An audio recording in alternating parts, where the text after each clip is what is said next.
Hello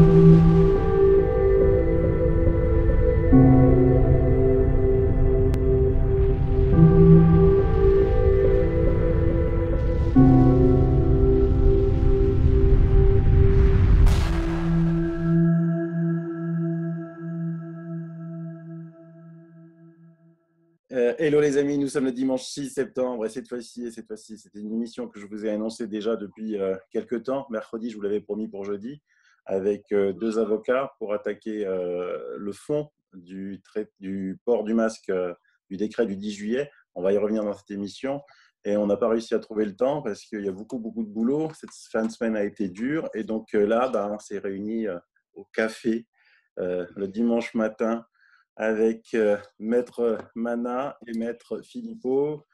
Bonjour. Bonjour Sylvano. Bon alors Séverine, toi, on ne te présente plus, même pas la peine. Hein, voilà. Et par contre, Rémi. Rémi. Oui, bonjour Sylvano. Donc, Rémi Philippot, avocat au barreau de Paris. Je suis spécialisé en droit public et je défends les particuliers et les entreprises dans leur relation avec l'administration en général. Alors, quand ça se passe bien, on discute. Et quand ça ne se passe pas bien, on fait des recours au juge administratif et on essaye de combattre les excès de l'administration en tout genre. Alors, vous voulez déposer un recours contre le décret du 10 juillet sur le port du masque. Séverine ou Rémi, expliquez-nous un petit peu tout cela, parce qu'en plus, l'actualité elle est riche, puisque Olivier Véran, ce matin même, devant le Conseil d'État, veut faire retoquer les décisions des tribunaux administratifs de Strasbourg et de Lyon sur le port du masque à l'extérieur. Alors, on va un petit peu démêler tout ça pour nos auditeurs et nous expliquer la différence entre les deux actions. D'abord, parlez-nous de cette action qu'il faut porter avant le 10 septembre.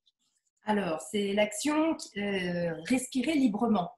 Alors, c'est une action en fait qu'on a fait sous forme de package.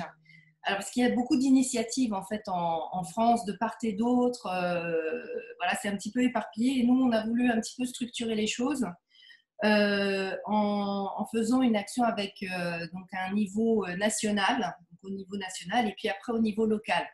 Alors, Rémi notre spécialiste de la question, va expliquer effectivement pourquoi niveau national et pourquoi niveau local, et notamment au regard de ce qui se passe en ce moment avec la position du ministre en fait par rapport aux dernières décisions des tribunaux administratifs locaux.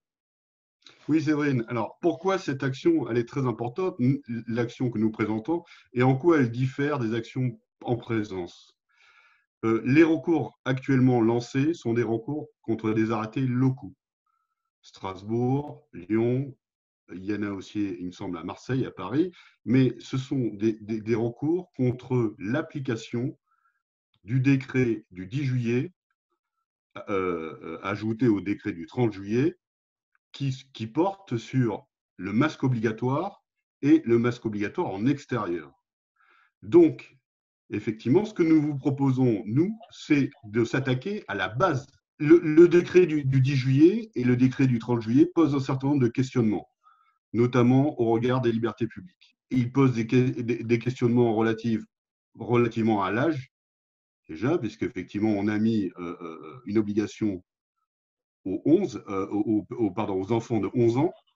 Donc, c'est ce qu'on conteste, puisque ça, effectivement, c'est discuté scientifiquement.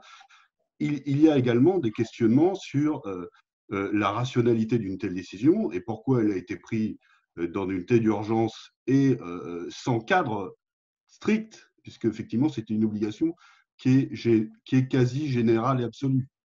Donc c'est ça dont on se positionne et nous on aimerait bien amener toutes ces questions devant un juge, puisque jusqu'à présent un juge n'a pas statué par rapport à ces questions-là. Ils sont des questions de principe. Notamment les questions de déclenchement, à partir de quel moment en fait on décide que le masque est obligatoire ou pas, parce que voilà, on avait les seuils, en fait les critères ont changé pendant plusieurs mois, on comptait les décès, les hospitalisations, les passages en réa, et maintenant tout d'un coup on passe à des nouveaux critères, le seuil de prévalence, le seuil de positivité. alors que les autres critères, en fait, sont quasiment à zéro. Donc, on se pose la question aujourd'hui normalement, justement, quand on atteint aux libertés, on doit avoir des seuils de déclenchement qui sont préalablement déterminés et objectifs, justement pour éviter l'arbitraire. Par exemple, je faisais une comparaison avec les pics d'ozone sur Paris ou dans les grandes villes. À Paris, c'est pas Madame Hidalgo qui se réveille le matin en ouvrant sa fenêtre en disant « Ah tiens, aujourd'hui ça sent mauvais, vous allez rouler, les voitures qui ont des plaques paires vont rouler. » Non, il y a des seuils, il y a des tests, et donc du coup, à partir de là, l'obligation est claire pour tout le monde, c'est défini préalablement, donc il n'y a pas de sujet à discussion. Mais là, on voit bien qu'il y a quand même un problème au niveau du seuil de déclenchement. Et puis, on rajoute aussi que c'est vrai que sur le plan scientifique, même l'OMS, en fait, conteste l'application du port de masque généralisé. Ils sont quand même plus sur quelque chose de ciblé. Donc là, c'est pareil, les cibles du port du masque, c'est pas très clair et c'est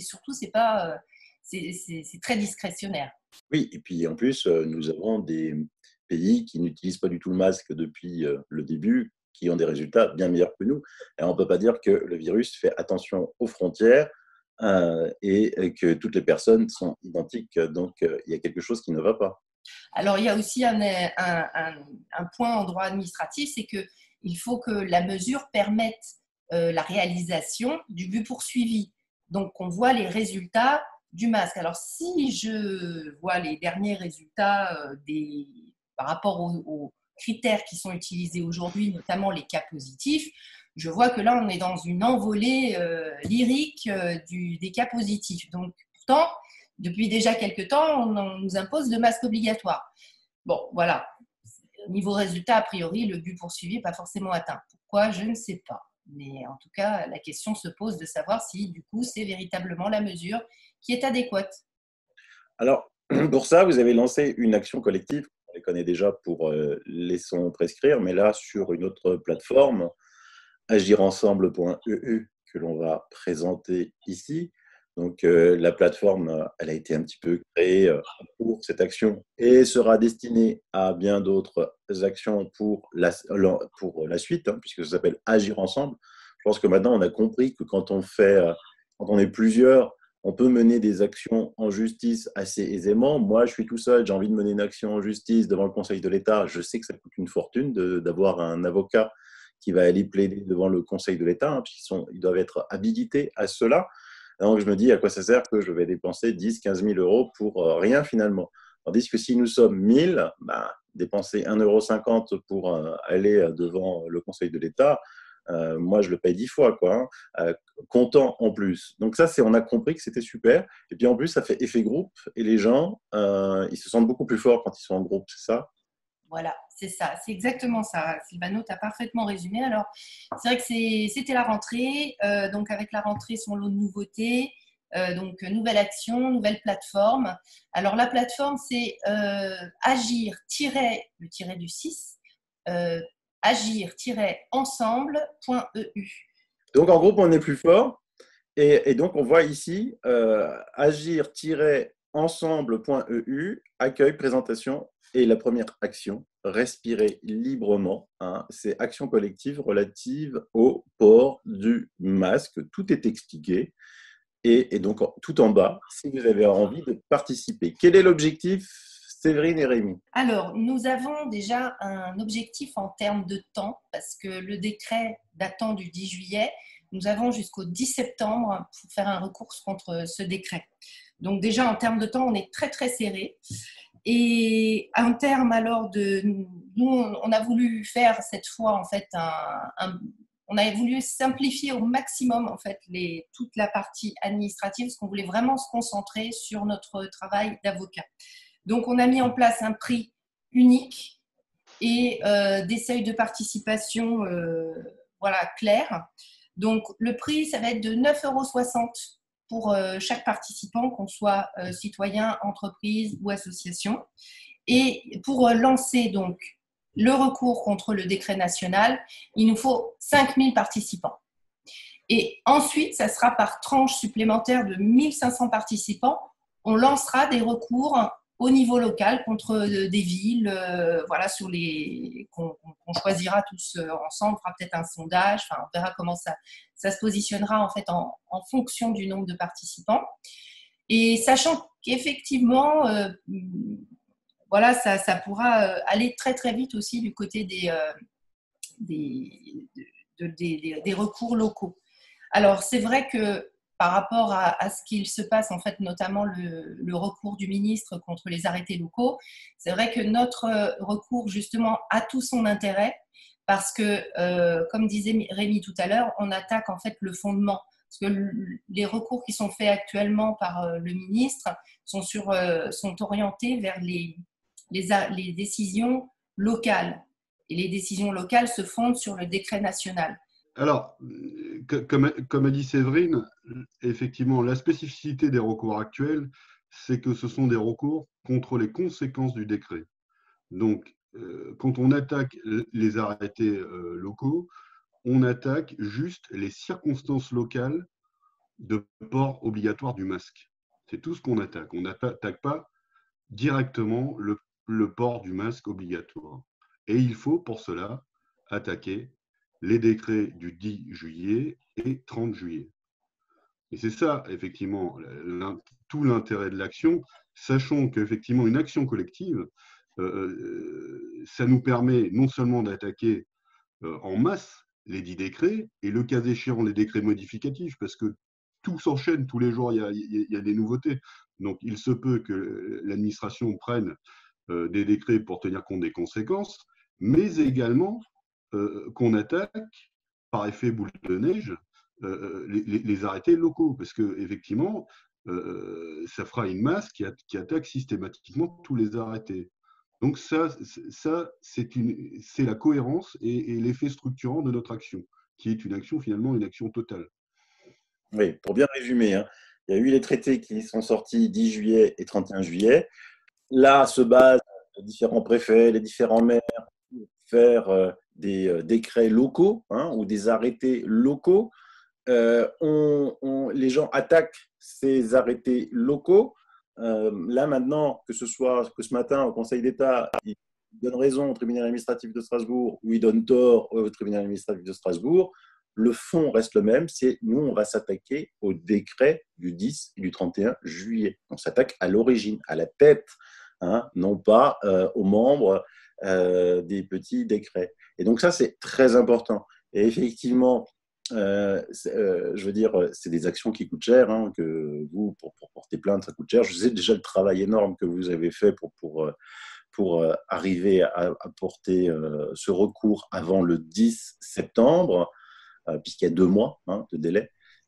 Et plus on est nombreux, et comme d'habitude, plus on aura de l'impact. N'oublions pas que dans la première action que nous avons faite avec Séverine, la liberté de prescrire, même si on a l'impression qu'on a perdu, l'hydroxychloroquine est quand même réautorisée, hein, et puis avec un effet que tu avais bien expliqué, Séverine, on nous a retoqué, mais on a libéré en même temps, hein, quasiment le même jour. Et puis les d'autres actions sont toujours en cours, hein, et devant le... Ça continue, c'est toujours très très actif. Voilà. Ouais. Et devant le Conseil de l'État, il ne faut pas croire, hein, on ne vous tient pas au courant parce qu'on a le droit de rien dire, hein, quand c'est en instruction, hein, on ne peut pas faire des bêtises là-dessus. Et donc là, c'est très important, et que donc plus il y aura de personnes inscrites contre cette action, plus elle aura du poids, bien évidemment. Et puis, dans notre équipe, c'est vrai qu'on sera également aidé par des experts. Donc, il va y avoir un mathématicien, un épidémiologiste, un infectiologue. Voilà. Donc, on a formé une équipe à la fois juridique, mais aussi scientifique pour qu'on ait un travail de qualité. Eh ben, c'est génial, hein. Donc, on a découvert en même temps qu'on discutait un petit peu cette plateforme. Je vous mets le lien si vous avez envie de participer. Avec un remerciement tout spécial de notre part à Mathieu qui a beaucoup travaillé sur le site pour nous faire quelque chose de très très chouette et de très facile à utiliser. Voilà. Matt, il est génial, effectivement. Matt, je t'embrasse. Et qu'est-ce que je voulais dire? Et donc, il vous faut combien là? 1500, de 5000? J'ai plus suivi là pour. Oui, le premier seuil pour le recours national, c'est 5000 personnes. D'accord, on fonce, on y va, c'est parti, hein. Et qu'est-ce que vous avez à rajouter, Rémi et Séverine? On est dessus, on est en train de travailler, donc effectivement, maintenant, on vous attend pour faire masse et pour faire une action la plus boule de neige possible. Donc à vous de jouer. Séverine? Eh bien oui, parce que tous ensemble, on est bien plus forts. Ça, c'est vraiment une réalité qu'on a testée en fait ces dernières semaines, et surtout via les réseaux sociaux qu'on a souvent sous-estimés, mais je crois qu'il y a une énorme force. La voix du peuple, elle est là. Eh oui, c'est comme ça. Eh ben, je vous laisse continuer à travailler. On se dimanche, hein, on n'arrête pas. On a déjà bossé hier, on bosse aujourd'hui. C'est génial, hein. Franchement, vivement que ça s'arrête. Et La semaine commence aujourd'hui. On a vécu une fièvre du samedi soir un peu particulière. C'était pas Travolta, mais c'est pas Travolta, non. Mais c'était chaud. Allez, Séverine, Rémi, merci. Continuez bien. On va y aller. Merci Sylvano. Au merci revoir. Sylvano. Au revoir.